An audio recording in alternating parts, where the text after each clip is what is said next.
Hello everyone, সবাইকে good morning. কেমন আছো তোমরা? চলে এসেছি আজকে একটা নতুন ব্লগ নিয়ে। এই সকাল 8:30টার সময় যদি বাইরে এইরকম রোদ ওঠে, ভেবেই ভয় লাগছে যে যখন গরমকাল পড়বে তখন বাইরের কী অবস্থা হবে। আর এই যে আমাদের ছোট্ট ভুল্লু সোনা ফ্রিজের ওপর নিজের পাকাপাকি বন্দোবস্ত করে ফেলেছে। সারাক্ষণ এখানেই শুয়ে থাকে, না কাউকে হাত দিতে দেয় আর না ওখান থেকে নামে। কেউ হাত দিতে গেলেই এখন করে মারতে শিখেছে।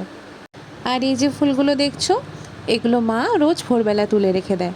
আমার আর বোনের তুলতে দেরি হয়ে যায়, ততক্ষণে ফুল গাছে থাকে না, তাই জন্য মাই তুলে রেখে দেয়। এরপরে যখন আমরা যেদিন পারি তখন পুজো করে নিই।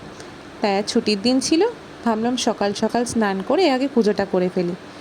অনেক দিন হয়ে গেল মন্দিরেও যাওয়া হচ্ছে না, তাই ভাবলাম আজকে একটু মন্দিরে যাব।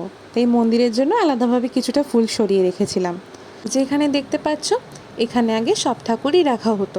পরে বড় গণেশ ঠাকুর আর লক্ষ্মী ঠাকুরটা আনার পর থেকে ওনাদেরকে টেবিলেই রাখা হয়েছে, কারণ এই জায়গাটা অতটাও মজবুত না। তাই যেহেতু এই দুটোই পাথরের, তো উপরে এগুলো রাখা যাবে না। এই যে পুজো শেষ করে নিলাম, এতক্ষণে ভালোই খিদে পেয়ে গেছিলো। গিয়ে দেখলাম মা বানাচ্ছে গোলা রুটি, আর গোলা রুটিটাকে আজকে বানিয়েছে বিট দিয়ে। এই কারণে কি সুন্দর একটা গোলাপি রঙ এসছে। আমিও কিছুক্ষণ দাঁড়িয়ে পড়লাম দেখার জন্য যে ভাজার পরে ওই কালারটা সেম থাকে কিনা। কালারটা তো সেম ছিল না, কিন্তু সামান্য একটু লাল হয়ে গেছিলো। আর খেতেও হয়েছিল সেরকম টেস্টি। আর এটা কিন্তু খুব হেলদিও, কারণ এর মধ্যে সমস্ত রকমের সবজি দিয়ে মা বানিয়েছিল। আগের দিন স্মার্ট বাজার গেছিলাম, সেখান থেকে একটা চিজ সস এনেছিলাম আমুলের, মেক্সিকান সালসা ফ্লেভারের। সেটাকে দিয়ে এটা খাচ্ছিলাম। আর এরপরেই বসে পড়লাম ড্রয়িং নিয়ে। তোমাদেরকে তো আগেই বলেছিলাম যে ছুটির দিন আমি একটা করে ড্রয়িং বানাবো। তো এটা বসে অনেকক্ষণ ভেবে ভেবেই বানালাম, কিন্তু প্রিন্টেস্টের সাহায্য নিয়ে আঁকাটা করেছি। তো এই আঁকাটা পুরোটা কমপ্লিট হয়নি। আর সন্ধেবেলা গেছিলাম জ্যোতির সাথে দেখা করতে।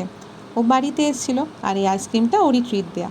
সন্ধেবেলা বাড়ি এসে দেখি আমি এই ট্রাইপডটা অর্ডার দিয়েছিলাম, এরা চলে এসছে।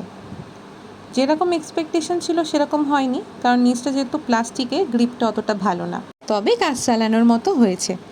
দামটা এতটাই কম, সেই হিসেবে প্রোডাক্টটা খারাপ আসেনি। রাতে ডিনারে ছিল লুচি মাংস, পরে অল্প একটু ভাতও নিয়েছিলাম। খেয়ে দিয়ে উঠে দেখি ভুল্লু সোনা খেয়ে দিয়ে বোনের কাছে আদর খাচ্ছে, একদম চোখ বন্ধ করে। একটু পরেই ঘুমিয়ে পড়বে।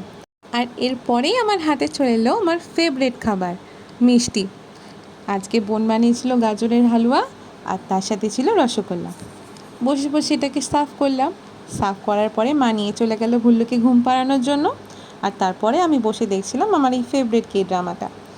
আমার তো কোরিয়ান ড্রামা দেখতে দারুণ লাগে। তোমাদের কেমন লাগে কমেন্টে কিন্তু অবশ্যই জানিও। আর যারা যারা কোরিয়ান ড্রামা পছন্দ করো, তোমাদের ফেভারিট ড্রামার নামটা কিন্তু কমেন্টে অবশ্যই জানিও।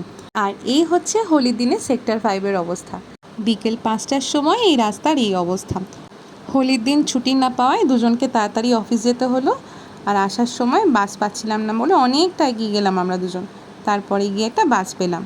এখন তাহলে আসি, আবার দেখা হবে অন্য একটা ব্লগে। টাটা।